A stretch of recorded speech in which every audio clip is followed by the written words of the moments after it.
Tonight, we're delighted to welcome Gresham Professor of Rhetoric, Melissa Lane, who is also a professor of politics at Princeton University.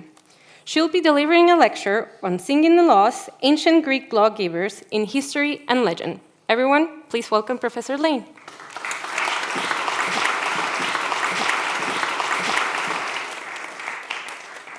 Thank you very much, Javiera, and good evening, everyone. So the title of this lecture was inspired by a text that explores two senses of the ancient Greek word nomos. Nomos can mean law, and it can also mean song. So the text, as you see, and this is a text that's attributed to Aristotle, it's from a work which is written entirely in the form of questions, asks the question, why are the nomoi, and in this context, the laws that people sing so called? Is it because before they knew how to write, they sang their laws so as not to forget them? So on this account, song and law, as two meanings of nomos, were not mere homonyms like a financial bank and a riverbank, but rather they were connected because laws could be composed so as to be sung. In other words, laws could be a form of poetic composition, which for the Greeks was always imbricated with music. So we divide lyrics and music, or poetry and music. But for them, this was a single phenomenon, which they called musicae. When one tries to comprehend the pervasive social presence and impact of the medium of musicae in ancient Greece, one scholar, writing in the late 20th century, suggested that we should compare it to television. But Greek musicae was more participatory than television, both in the form of being a live audience and sometimes also taking part oneself. So at a banquet with musicians, there would be professional musicians, but there would also be drinking songs. And so we might think today, in a 21st century metaphor, perhaps it's something more like the metaverse. But in any case, musicae, including singing, was a primary mode of acculturation. It was a way to shape the perceptual attunement and the overall outlook of the members of a political community. So we can think of the way that Americans recite the Pledge of Allegiance, for example, or Britons sing Jerusalem. But then think of this kind of engagement with poetry and music as pervading all aspects of one's life. So because musical education was the core of Greek education, it was also the core of Greek citizenship. And so because all Greek education began in music, this is why learning the laws could be done in part through singing them. Now, our opening text, remember, presented this as a kind of primitive anthropology. It mentioned a people, the Agarthusi, who purportedly did not yet know how to write and suggested that they sing their laws only because they're not literate. But the link between nomos as law and nomos as song for the Greeks was not restricted to primitive societies or societies without writing. In fact, writing the laws and singing the laws grew up hand in hand in the work of the great lawgivers.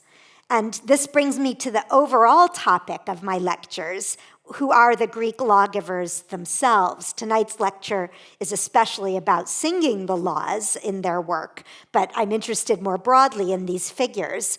And so I'll take a bit of time to introduce them now, and I have two timeline slides that give you a sense of some of the names with which we'll be reckoning.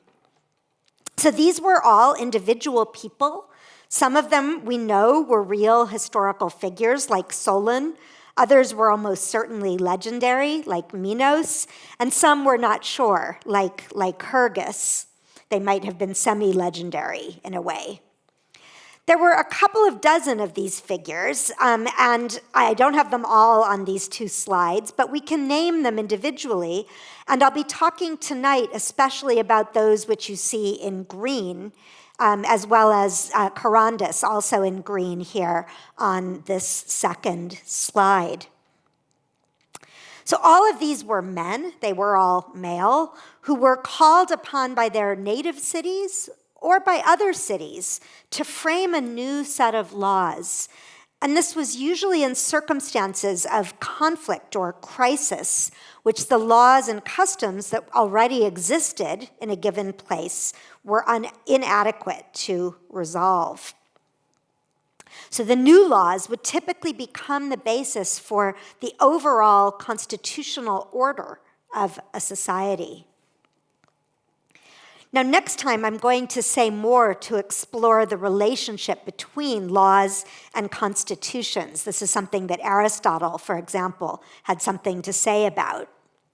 But for tonight, we can think of them as roughly coterminous. So when we talk about Greek laws made by these lawgivers, some of them were very specific, ordinances about banquets, burial rituals, contracts, criminal laws. But others were much more wide-ranging, reshaping the basic political institutions and the procedures that had to be followed to make decisions. So these lawgivers typically acted outside the normal political processes. Jean-Jacques Rousseau would reflect on these great legislators that the legislator was the engineer who invents the machine. And I'm using here the words lawgiver and legislator interchangeably. And I'll sometimes refer to them as heroic lawgivers to emphasize their relative rareness and their revered status. Their laws would be inherited and generally observed for generations to come. Now, later on, they might be amended in particular ways by the standard political process of a given society. So in 5th century BCE Athens, for example, a democratic vote of the Athenian assembly could amend the laws of Solon. But whereas we might tend to think of making the laws as always a democratic action, something that happens in the houses of parliament, of course with the crown and parliament, the Greek lawgivers were more like the American founders. They framed an overall set of laws that would become entrenched and difficult to change. And to get a measure of their impact, it's been just 235 years since the American Constitution was framed. But the laws laid down in Athens by Solon were still posted up as inscriptions nearly 7 centuries after he had ordered them to be so, according to a later traveler in Roman times. So each of these lawgivers would become known eventually as a nomothetes. So that's the second line of green, someone who lays down nomoi. A nomothetes is a lawgiver. The Greek is actually a law layer down. Now, the earliest lawgivers, in fact, were not described originally in this vocabulary. There were other words that were used for what they produced, including this word thesmos, which is also from the root for laying down. And nomothetes was not the only or the earliest word that was used to describe them. So there was another important word, for example, dialaktes, you see in the last line of green, which meant a mediator or an arbitrator. This was a way that gave more content to the role of a lawgiver. And I began to discuss this last year in my lecture on ancient Greek ideas of justice, and we'll come back to it when we talk about Solon in future lectures. But the Greeks themselves eventually made the vocabulary of nomos, nomothetes, central to their own accounts, their own understanding of who these lawgivers had been and what they had done. And so tonight I'm going to use this vocabulary also in order to keep exploring the connection between law and song. Now, there's obviously more to say about what gave these lawgivers their special status and influence, what made their laws authoritative, and we'll address that throughout these lectures. But for now, I want to return to music, and I want to take a cue here from Solon, the Athenian lawgiver, who in the early 6th century not only made a set of laws for his fellow Athenians, but also put them into musical form. So a later biographer recounts of Solon that he endeavored to stretch his laws into epic verse when he brought them forward.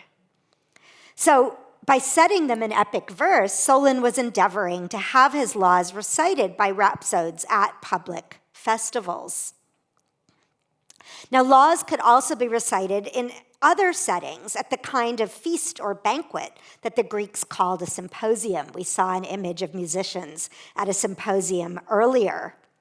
And we know that at least one other lawgiver of about the same time as Solon endeavored to have his laws chanted in settings like that. And this lawgiver was named Charondas. He was a native of Catania in Sicily, where his laws were adopted, and they were also adopted in other cities, as we'll see in more detail later. So here's a law that he's said to have made about banquets or symposia. The law prescribes that all citizens know the preludes. That's a word that, again, is both a musical word and a legal word. And it prescribes that whoever is the host of the banquet recite the preludes at the feasts after the paeans, which is a kind of choral hymn, in order that the precepts be implanted in each. Now, scholars have suggested that the reference to the preludes here is probably anachronistic. Actually, we think that the idea of having technical preludes appended to laws was an innovation of the philosopher Plato, and here it's later being retrojected back onto the earlier Charondas. And you might be seeing a lot of words of saying we're not sure about some of these claims, right? You saw in an earlier text, some say. So all of this evidence is much later than the lawgivers themselves. And so we can't be certain that these claims are historically accurate. In some cases, we think they're not. But what interests me is how the Greeks themselves came to think about their lawgivers. And so for those purposes, even evidence like this, which is probably in part anachronistic, is still illuminating. But what I think in this law is more likely to have a historical foundation is the second part, that the law required that the laws of Charondas overall be recited at each symposium alongside the singing of choral hymns. And again, this resonates with what we saw are said to be Solon's efforts at the same time to put his laws into musical verse. For both of these lawgivers and for others, reciting and singing the laws would be a key way to inculcate them into the citizenry. Now, I think that the musical connection between song and law in the word nomos can help us understand even more about Greek lawgiving. Because nomos in music could mean melody in a generic sense. So there's a wonderful line by the poet Alcman who said, "I know the nomoi of all the birds," the songs of all the birds. But nomos in music also came to mean a specific kind of musical composition, which was set either for the kithara, which was a plucked instrument, or the aulos, a reed instrument. And this specific genre of music was perfected by the musician Terpander, who was also said to have himself set the Spartan laws to music, so another set of laws that was set to music. And what's interesting to me is that this genre of music had an idea of stability at its heart. So one scholar has said, and I quote, "The term nomos in music, in this sense, conveys the sense of a piece of music fixed and unalterable throughout." And that idea, I think, is also common to nomos in a legal sense. Now, as we'll see, it's not a perfect analogy. The laws that were made by the ancient Greek lawgivers were not meant to be totally fixed and unalterable. And we'll see that there were prescribed ways in which they could be changed in some societies. But they were intended to be changed only very rarely, and mainly in small details. The stability and identifiability of a set of laws given by a heroic lawgiver would be core to what identified a political community. So to be Athenian was to be educated in and live according to the laws of Solon, even to sing them. To be Spartan was to be educated in and live according to the laws of Lycurgus. One could change the laws a smidgen when necessary, but the fundamental task of politics for the Greeks, I think, was not to make new laws, but rather to make good decisions within the inherited ones. Now, I mentioned Solon and Lycurgus because they would become the best known and the most significant of the ancient Greek lawgivers, and we'll be saying a lot about them in future lectures. So you can see them here. This is part of a frieze on the outside of the US Supreme Court. And you can see a bit out of chronological order also Solon's predecessor in Athens, Draco, who had made the severe homicide laws that give us the word draconian. That comes from the laws of Draco being so severe.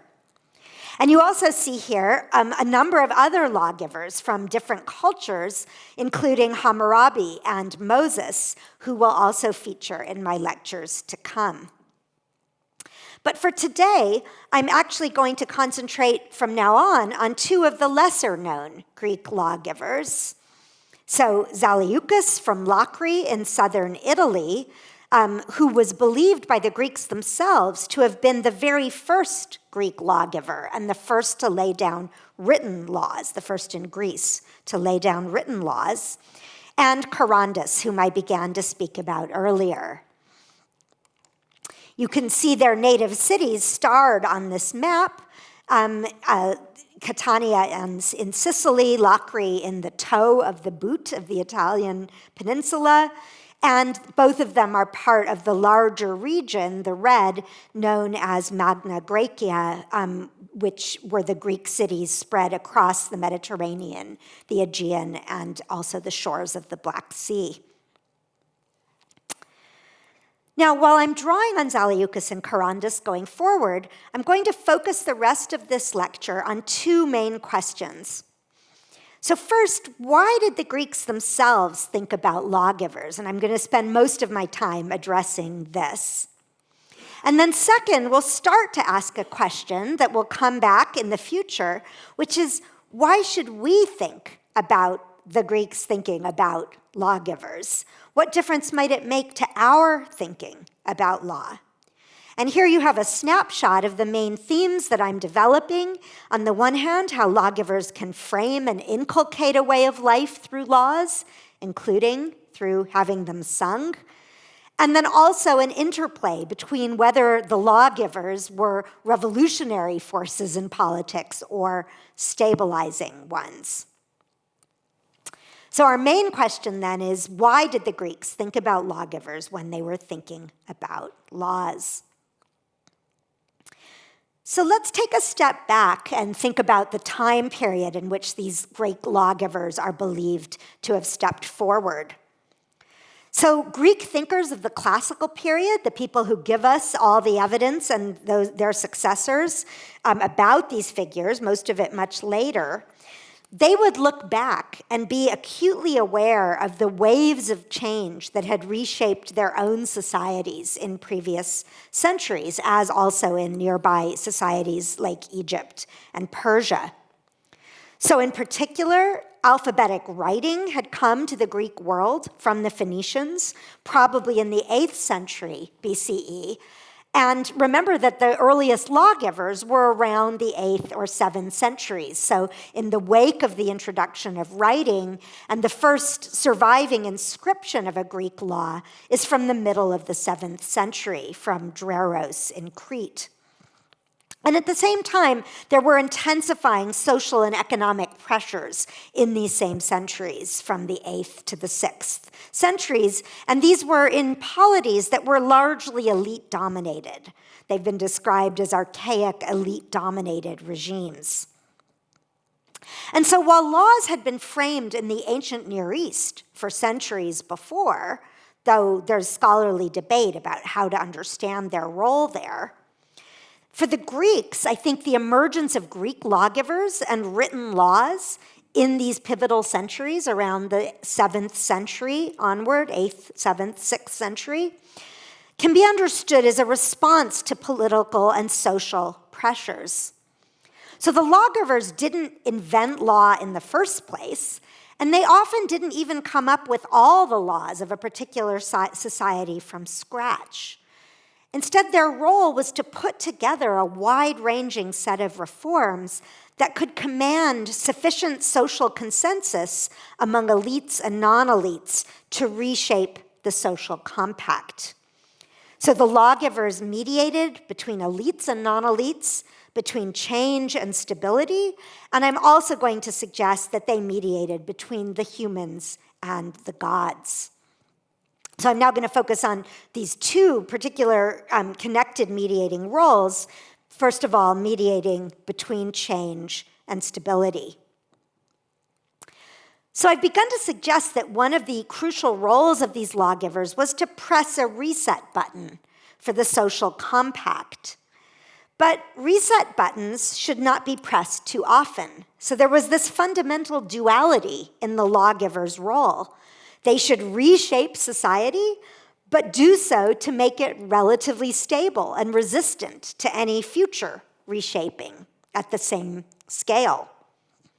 So we can think of this as Janus-faced. This image depicts the Roman deity of doorways named Janus, who was always pictured with two faces looking in opposite directions. So the paradox is that the lawgivers tried to reshape society, but then to kind of freeze the reshaping that they had done. So let's look at how that worked in practice with some accounts of Zaleucus and Charondas. So again, Zaleucus, dating from exactly this crucial moment in the 7th century, and again believed by the Greeks to have been the earliest to issue written laws as a lawgiver for a Greek city. Now, we don't know very much about him. Some reports suggest that he had been a humble shepherd, even a slave. Others that he was really rather middle class. It would be claimed that he had studied with the philosopher Pythagoras, and that he himself, in turn, became the teacher of Charondas. Now, again, that's almost certainly a later invented tradition, but it shows that the Greeks came to believe that the role of a lawgiver had to involve special expertise and wisdom. Now, I take seriously a report by a later Greek historian that what Zaleucus did, and I'll quote, was that he arranged the written legislation of the Locrians in the best order out of the Cretan, Spartan, and Athenian legal customs. A different word is used for Athenian there, but it means Athenian. Now, I find that interesting because we'll see, as with Charondas, the thought here is that Zaleucus is choosing from among legal customs of other peoples. There's no provincialism or parochialism in his approach and in the approach of the lawgivers generally. Now, that actually conflicts with a much later report, which said he was chosen as lawmaker and proceeded to hand down from scratch a completely new code of laws. But that's actually an anomalous report in the context of all of these figures. And I think it's much less plausible historically than the idea that he drew upon existing legal customs of other societies. We'll see this kind of borrowing going on. Okay, so I'm going to present two laws that have been attributed to Zaleucus. Again, they may or may not be authentic. And they're both rather weird and puzzling. So I'm going to explain the context. That should help them make more sense, but I'm not presenting them as models that we should follow. I'm presenting them rather to illustrate these ideas that the Greek laws served for the internalization of social norms and the discouragement of subsequent legal change. So the first law that we'll consider is a law about women. And before I read it out, although you can read it on the slide, let me explain the context. So this law was composed in a patriarchal society, which, like many ancient societies, imposed fines and restrictions on women's expenditure and freedom of movement. And in some cities, like Athens later, there would be special officials who were charged with going around and enforcing those laws. But Zaleucus is credited with coming up with a kind of diabolically clever way of shaming women into compliance. It's a kind of gaslighting, I think, of the women concerned. So the law is talking about being escorted abroad, which means outside your house, not beyond the frontier, but just going out into the city, by more than one female attendant. And so the idea is that going out in a big crowd is a sign of excessive luxury and license. And so the law is a free woman could not be escorted abroad by more than one female attendant unless she was drunk. So notice that this law doesn't actually prohibit the women from going abroad. They can go abroad, but if they do, their peers, and particularly men and others around them, are instructed to infer that they had been drunk, and that's meant to be shameful, and so the idea is that the women will refrain from going outside on these terms. So it's kind of self-enforcing in this way, and it's a way of promoting, as singing again would do, the internalization of social norms. Now, the second law of Zaleucus that I want to consider is one about the changes to the laws. And this is actually a story that's also told of Charondas and another lawgiver as well. This is the words of a much later Athenian orator, Demosthenes, in the 4th century, who's commenting on the customs in Locri, the laws in Locri, which in his day, he claims 3 centuries later, are still the laws of Zaleucus. And so this law says, according to Demosthenes, if a man wishes to propose a new law, he legislates with a halter, think of a noose, around his neck. If the law is accepted, the proposer lives, but if not, he's immediately executed. Okay, so this is a dramatic law. It's disturbing. Demosthenes says this is because the people in Locri are so convinced that it's important to preserve the institutions of their forefathers. Now notice that, though, it's not the case that the laws can never be changed. The story starts with the case of someone wishing to propose a new law.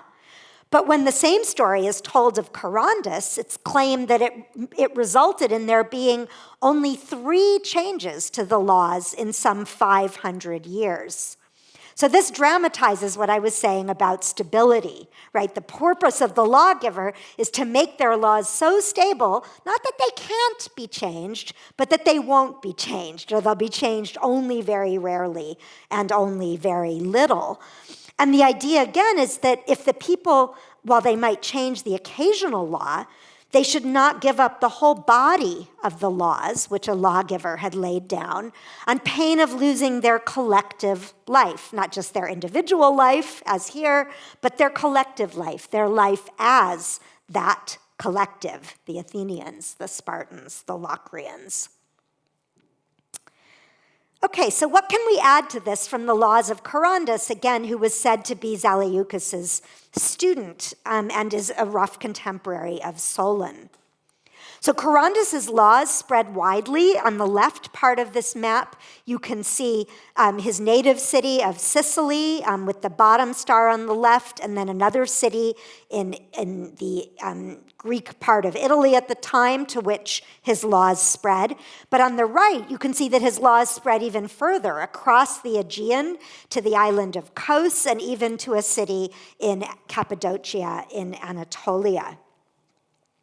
And one of the aspects of Charondas that I find the most interesting, again, is this report, that he was the man who, after making a study of all legislations, picked out the best elements in them, which he then embodied in his own laws. So again, that's like Zaleucus. You look around at the Athenians, the Spartans, the Cretans, you see what's best in them, and then you make laws for a city based on that.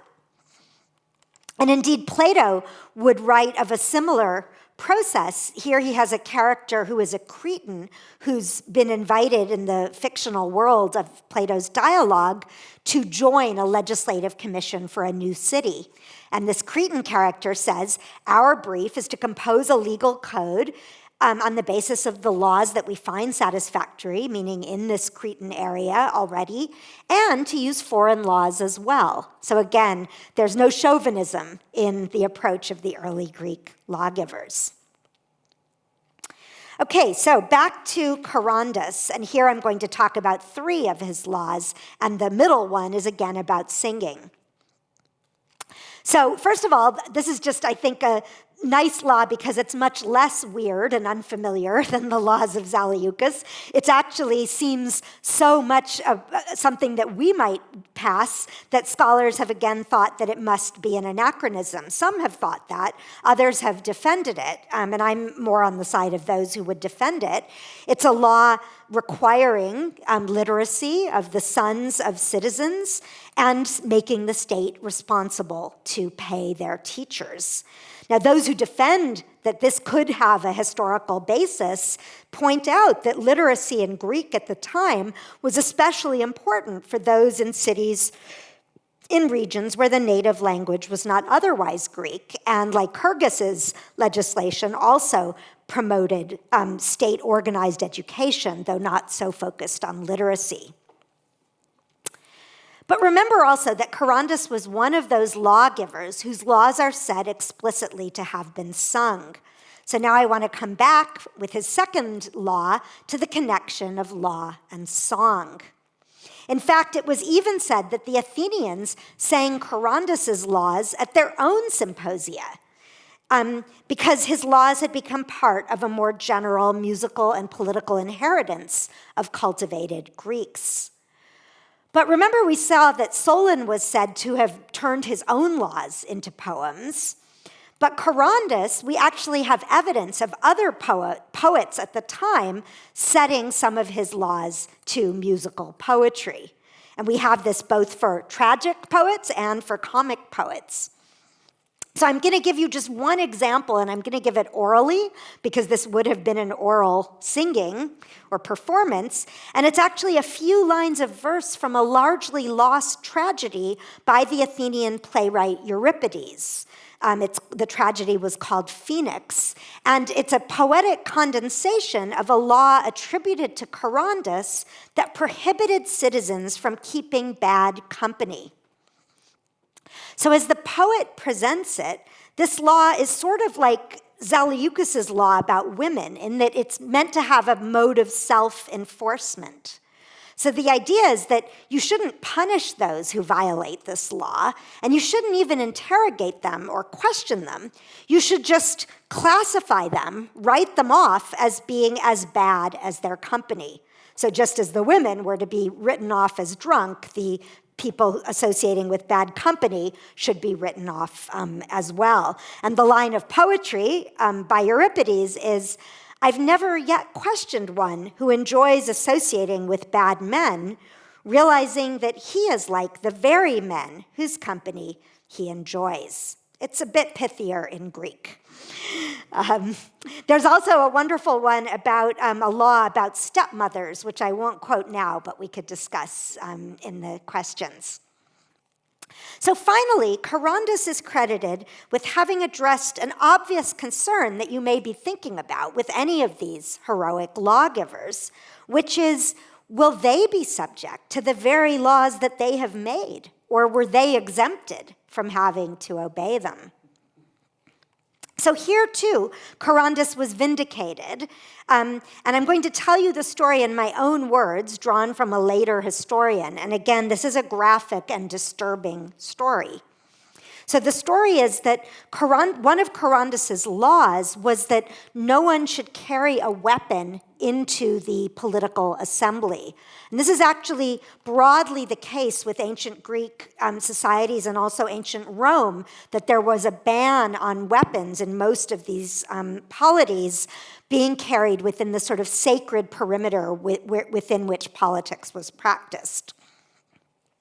So Charondas, however, had gone out of town into the countryside, and he was carrying a dagger as a defense against highwaymen.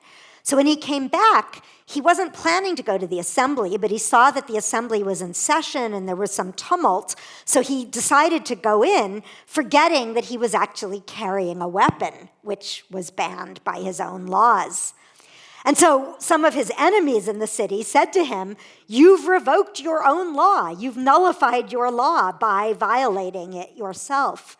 And Charondas replied, "No, by God, I shall maintain it." And he drew his dagger and killed himself.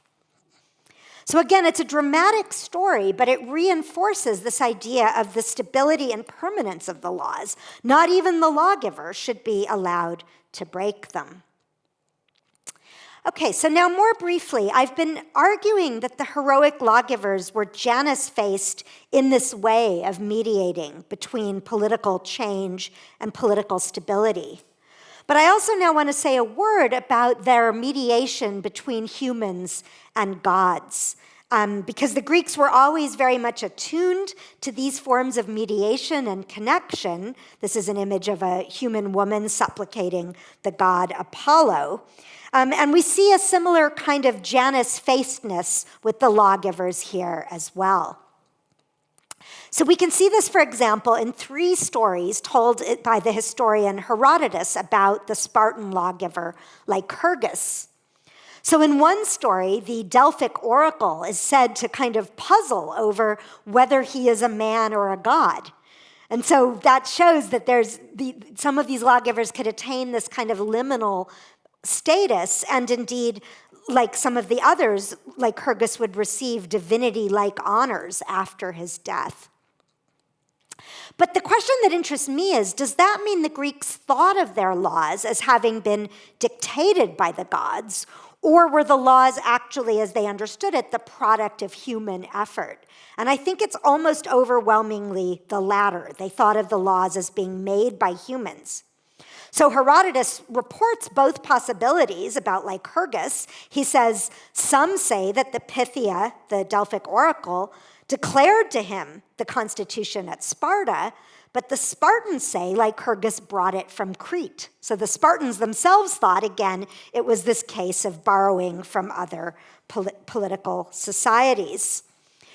Now, the gods might take an interest in human laws. So the third story is that after he gave the laws to Sparta, Lycurgus went back to the oracle and said, "Are these good laws?" And the oracle said, "Yes, they're very good laws." So the gods had some role, but they didn't have a role in actually making the laws. And I actually think that's quite important. We'll see in future lectures how it contrasts with some other societies in the Near East. Now, there were some traditions that went against that idea. So Zaleucus, for example, there was one tradition that he had made his laws himself, and another one that they were dictated to him in a dream by the goddess Athena. And King Minos, the legendary Cretan king, was held to have been, at least by Plato, the lawgiver for Crete, and to have been in close colloquy with his divine father Zeus. So there's some ambiguity around this mediating role, but I think overall it's important for most Greek thinking that laws are the making of humans, not of gods. Nevertheless, I'm just going to close this section before I come to my brief conclusion reflecting on my second question by saying one more word about the Greek gods, and this is actually a goddess. I had to get a woman in here besides the women of Zaleucus. So this is the goddess Demeter, who was known as Thesmophoros, as lawgiver. And this was paralleled by some historians with the Egyptian goddess Isis, who was also credited with having established human law. Now, some Greek historians have thought that this attribution of Demeter as lawgiver really meant to do with the laws of agriculture. So not really political laws, formal laws, but kind of the laws of settled agricultural practice, the laws of the cultivation of grain. But later Roman authors, speaking of Demeter's Roman counterpoint, Ceres, would broaden the idea. So they would connect it to agriculture, but they would also credit the goddess with having been, in this case by Ovid, the first to give laws. Here's the Greek festivals where, again, a festival of women celebrating these early laws. And then finally, we have this very interesting attribution. So this brings us back into the realm of etymology by a commentator on Virgil's Aeneid, who says, why was Ceres, Demeter, called lawgiver? Well, it's because the laws were born from the division of the fields. And here we have a picture of fields being divided. So the idea of this is that the laws were born from the division of the fields. The division of land is connected to the giving of laws in this way. And this brings us to a final lesson on etymology, because what I haven't told you yet is that there were actually two differently accented forms of the Greek word nomos.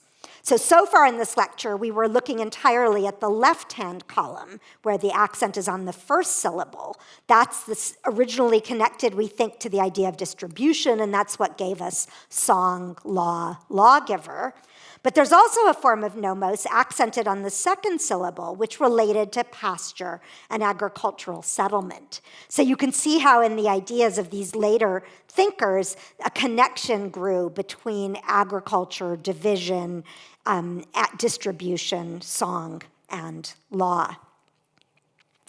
Okay, so in conclusion then, I want to come to my second question for tonight, which was, why should we be interested in thinking about lawgivers, Greek lawgivers, and lawgivers in general? And part of what I've suggested, and here you see the full frieze from the US Supreme Court, so the bit we looked at previously was from the top left. Part of what I've suggested, again, was this duality that the lawgiver tradition can help us to articulate between the aims that we might have to make radical political changes and to embed them in society, to acculturate people, to accept them, but then also the tension that why should we be the last generation to legislate afresh, right? Why shouldn't we also, who inherited those laws, be able to change them? Friedrich Nietzsche would dream of legislators of the future who might be able to transform the inherited moral codes. And I think that the tradition of thinking about lawgivers helps us to bring that problem of political life into focus in a way that not all approaches to law might do. So if we think of the common law, for example, that's really about gradual accretion. It's less familiar in the common law to have this kind of radical punctuation that the lawgiver tradition imparts. So thinking with lawgivers, thinking about lawgivers is a way of bringing into focus this paradox of political life where we want to make change, but we also have the question, how much room should we leave for others in the future who may want to make change themselves? So for tonight, I hope that I've begun to raise even more questions than I've started to answer. So for example, what was the role of writing in ancient Near Eastern and Greek laws? Did laws have to be written, or could there be unwritten laws? Those are the topics of my next two lectures. But for tonight, what I hope to have shown is that the Greek lawgivers intervened to shape and promulgate laws in order to impress the laws on the hearts and in the habits of the citizens. As we've seen, singing was one way in which Greek lawmaking and political life was done. As one of Plato's characters would put it, taking up the role of an imagined lawgiver, our songs have become our laws. Thank you very much for your attention.